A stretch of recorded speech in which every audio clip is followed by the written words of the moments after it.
Mesdames et messieurs, bonsoir et bienvenue à cette nouvelle édition de Direct. Aujourd'hui, nous allons consacrer notre rencontre, encore une fois, aux nouvelles découvertes ici en Égypte, comme à Sassif, à Sohag, et nous allons passer en revue et évaluer la situation touristique en Égypte. Mais avant de commencer, il faut dire que le chef de l'État, le président Abdel Fattah el-Sisi, s'est rendu aujourd'hui à Copenhague, au début d'une tournée européenne, incluant également le Royaume de Norvège et la République d'Irlande. Cette tournée s'inscrit dans le cadre du renforcement de la coopération et de la coordination entre l'Égypte et les pays européens. Au cours de sa visite, le chef de l'État tiendra des rencontres avec le roi du Danemark, le Premier ministre et le président du Parlement et participera à plusieurs événements et rencontres économiques, dont la signature d'une déclaration de partenariat stratégique entre les deux pays. Il a ajouté que le président Assisi, le porte-parole de la présidence, a ajouté que le président Assisi se rendra ensuite à Oslo, la capitale du Royaume de Norvège, pour une visite officielle. Et à la clôture de sa tournée européenne, il se rendra à Dublin.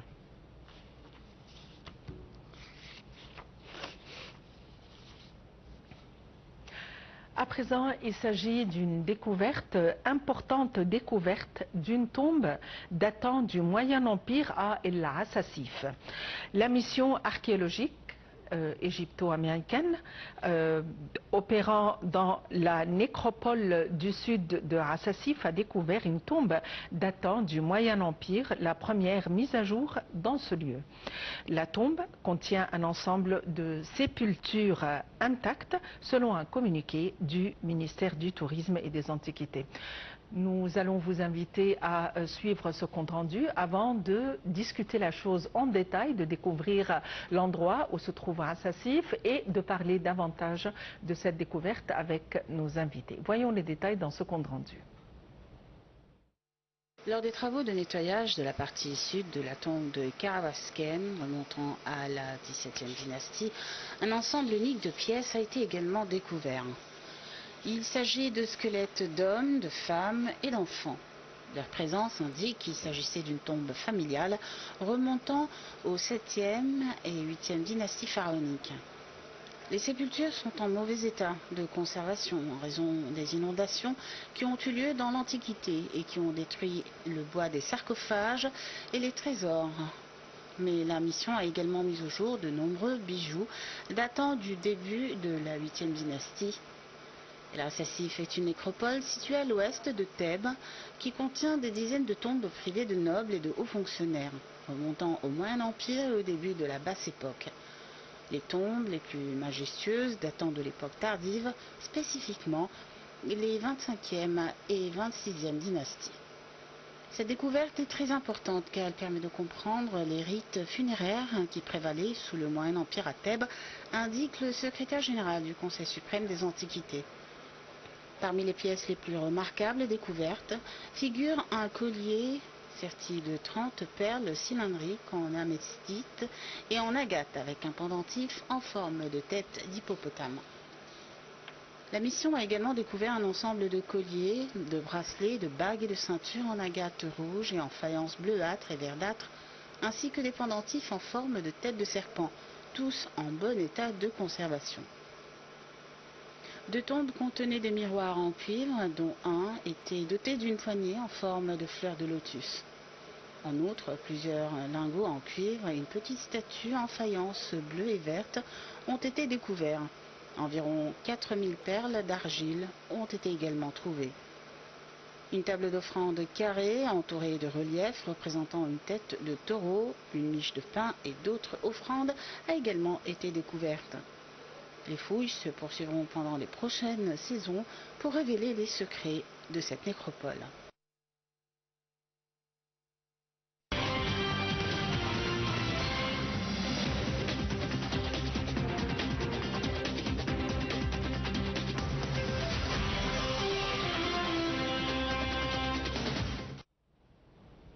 Et pour nous donner plus d'éclaircissements, nous avons le plaisir d'avoir en ligne M.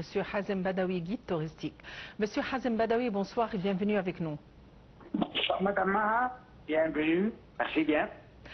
Monsieur Hazem Badawi, on aime toujours parler de nouvelles découvertes avec vous. Quelles sont ou quelle est l'histoire de cette découverte à Assassif? Tout d'abord, où se trouve Assassif? Assassif se trouve à Luxor, sur le site de le temple de Hatshepsut, un célèbre site. Et Assassif, là, ça c'est vraiment comme on dit à Saqqara, au Giza, c'est un livre ouvert. Ça c'est aussi un livre ouvert, Assassif, là où il y a plein de tombes. Et malheureusement, ce site-là n'est pas très bien publié, malgré que les touristes passent chaque jour des milliers pour visiter le temple de Hatshepsut. Cette partie de l'Assassif-là, c'est du Nouvel Empire, aussi du Moyen Empire, parce qu'il y a là-bas un temple très célèbre d'un roi qui s'appelle Mentuhotep Nekhebetara, Moyen Empire. Et il y a des fouilles tout seul qu'on ne le voit pas de l'extérieur, qu'en premier vue, mais en dessous, si on n'a qu'à juste acheter le billet. Certains temples, on peut voir des merveilles qui sont vraiment cachées sous le sable. Et c'est pas étonnant pour cette découverte que on vient de voir le reportage maintenant, qu'on vient de le voir il y a quelques secondes, c'est qu'ils ont trouvé des faïences, des tentatives, des serpents, la déesse Wadjet. Et je vous avoue, Madame Marin, que cette partie de Luxor, il n'a pas encore touché tout, il est plein. Il y a des missions françaises là-bas. Des très grands archéologues qui sont connus par le nom, ils travaillent depuis 30 ans et chaque année ils trouvent même les missions égyptiennes qui a fait ce travail. Il y a aussi une mission hollandaise. Ils trouvent et à suivre. Il y a plein de choses. C'est vrai que maintenant pour nous comme professionnels on n'a pas encore vu. C'est ça parce qu'il est très récent et c'est publié juste par les retours ou les canaux officiels comme vous. Mais il y a encore à découvrir dans ce endroit El-Assassif. Encore une fois, il se trouve sur le site du temple de la reine Hatshepsut, Nouvel Empire, la rive ouest, la nécropole TB1 de Luxor. Donc, on a besoin quand même de quelques travaux de restauration. Bien sûr, il y a là-bas, si vous me permettez de dire, c'est le grand archéologue, M. Christian Leblanc, qui est le chef des missions là-bas depuis plus que 30 ans. Il travaille sur la restauration de cette nouvelle découverte, plus les pièces ou les objets qu'ils ont trouvés. Parce que bien sûr, lorsqu'ils trouvent des objets comme ça, il faut le préparer d'abord, le polissage, le nettoyage, la poussière, ça c'est pour les objets. Et surtout, la tombe même ou les sites, pour les mettre en état visitable, peut durer au moins 1 an pour qu'on voit à la hauteur des visiteurs. Et en fait, est-ce qu'il y a encore des informations sur les statues, c'est-à-dire sur ces personnages qui sont représentés là? Ils sont des personnages du Nouvel Empire, dépendant des fois parce qu'il faut d'abord lire l'hiéroglyphe qui est dessus. De ma part, moi, j'ai pas d'informations parce que c'est une découverte très récente. C'est pas encore publié pour nous, qu'on puisse parler. Mais c'est du Nouvel Empire, même, je crois que c'est de la période tardive, je crois que c'est vers les 1000 ou 900 avant Jésus-Christ. Mais c'est pas des noms précis. Oui, et qu'est-ce qui caractérise le Nouvel Empire, à votre avis, d'après votre expérience? C'est-à-dire, qu'est-ce qui marque le Nouvel Empire? Le Nouvel Empire, bien sûr, la production, les finesses, les couleurs, les pierres très précieuses. C'est autre chose si on compare au niveau de l'art et quelque chose vraiment très professionnel. On trouve d'abord 2 sortes de couleurs pour les tombes. Tombes monochrome, polychrome, premièrement. Deuxièmement, le style Nouvel Empire à Thèbes, à Nécropole TB1. Ça, c'était à quelle période? Est-ce que c'est la période entre 1500 et 1000, ça veut dire le Nouvel Empire, ou la période tardive? Et puisque c'est dans le Nouvel Empire, cette période était tellement riche, donc les finesses et les couleurs de ces pièces, même au niveau de la qualité des pierres précieuses. Vous savez qu'on a plein des mines de l'artiste Azuli en Sinaï qui étaient découvertes, et de l'or. On trouve ces pièces-là sont très intactes, très précieuses, même très bien travaillées. Ça, ce qui distingue le Nouvel Empire, surtout après de 1500 jusqu'à 1000 avant Jésus-Christ, avant le chute de l'ancienne Égypte. Voilà. Est-ce qu'il y a d'autres fouilles qui travaillent actuellement ici en Égypte pour trouver, parce qu'il y a des informations selon lesquelles il y a des découvertes probables prochainement?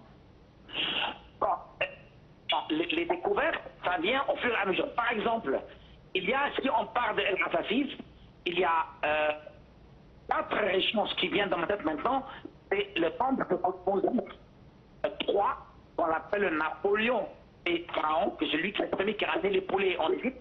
Ça se trouve aussi pas loin de l'Hassassis.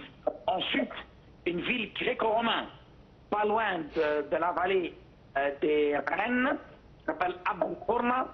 Plus, depuis plus de 30 ans, il y a le travail, ou les travaux, les recherches dans le temple d'Amenhotep III, qui est le grand-père de Toutankhamon, qui était parmi les plus grands temples, où il y a les deux colosses de Memnon, les deux colosses célèbres qu'on appelle colosses de Memnon, mais en réalité, où actuellement, ce sont des statues de Amenhotep III.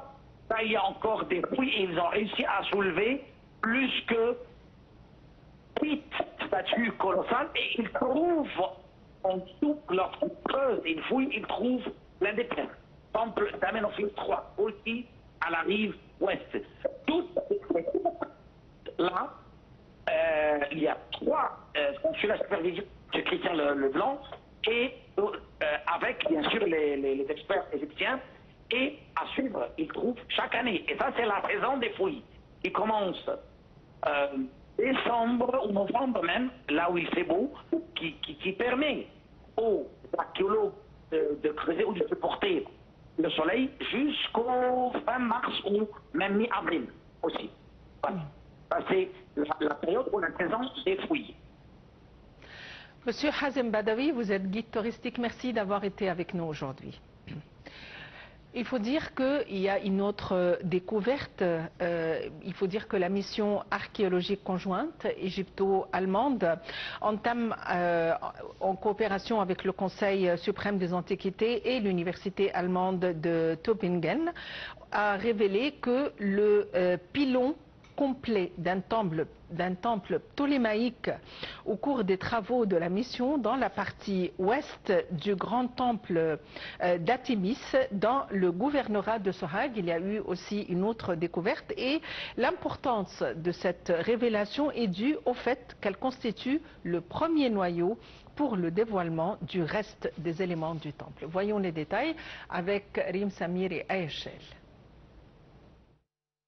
La mission archéologique conjointe égypto-allemande entre le Conseil suprême des antiquités et l'université allemande de Tübingen a révélé le pylône complet d'un temple ptolémaïque au cours des travaux de la mission dans la partie ouest du grand temple d'Atrébis dans le gouvernorat de Sohag.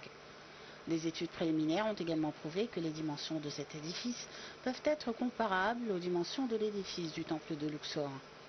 Le secrétaire général du Conseil suprême des antiquités décrit cette découverte comme une étape clé. La façade du pylône, nouvellement découvert, s'étend sur 51 mètres et se compose de 2 tours, chacune de 24 mètres de large, séparées par une porte centrale, explique-t-il, affirmant que les premières études suggèrent que le pylône pouvait à l'origine mesurer 18 mètres de haut, rivalisant ainsi avec les dimensions du célèbre pylône du temple de Luxor. Il a ajouté que l'angle d'inclinaison des tours indique qu'il est possible que la hauteur originale de l'édifice soit de 18 mètres, ce qui est similaire aux dimensions de l'édifice du temple de Luxor dans le gouvernorat de Luxor. Il a souligné que la mission achèvera ses travaux sur le site pour découvrir entièrement le reste du temple au cours des prochaines saisons de fouilles et que le Conseil suprême des antiquités apportera son plein soutien à la mission conformément aux directives du ministre du Tourisme et des Antiquités, Chérif Fathi, pour surmonter tout obstacle au travail des missions archéologiques. La découverte comprend des inscriptions hiéroglyphiques sur la façade et les murs intérieurs du pylône, ainsi que des sculptures complexes représentant le roi ptolémaïque recevant des offrandes de la déesse à tête de pylône Répite et de son enfant, la divinité Colantès.